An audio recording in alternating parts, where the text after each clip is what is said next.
Now, what we do on top of this is once we get users to come in and once they start looking for this content, we provide our users with what we call info panels.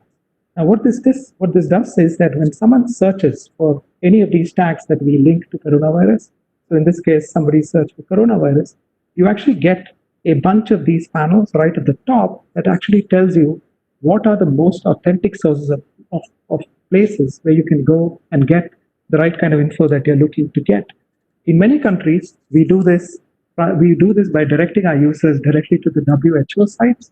In fact, in India, we started with the WHO site and then we rapidly evolved, pointing all of our users to the Ministry of Health from the government of India and the gov.in sites. And what we've done is work very collaboratively with our government, with all of the key people who are ensuring that the right info is disseminated into people at the right time and in the right languages.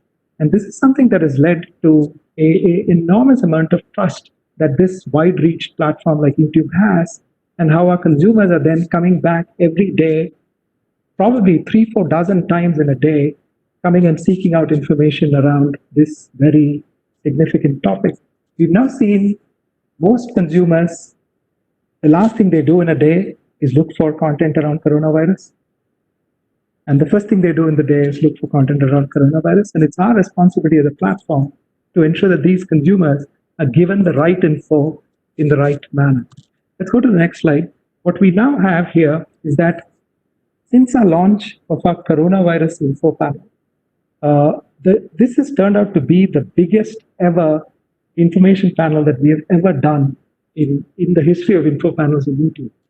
We have today, this morning, Sundar actually announced our quarterly results, and he actually gave out the stat in the results that we have actually now hit 20 billion impressions of consumers coming and looking for information around coronavirus. It's extraordinarily important for us to be able to serve this in the most timely and impactful manner.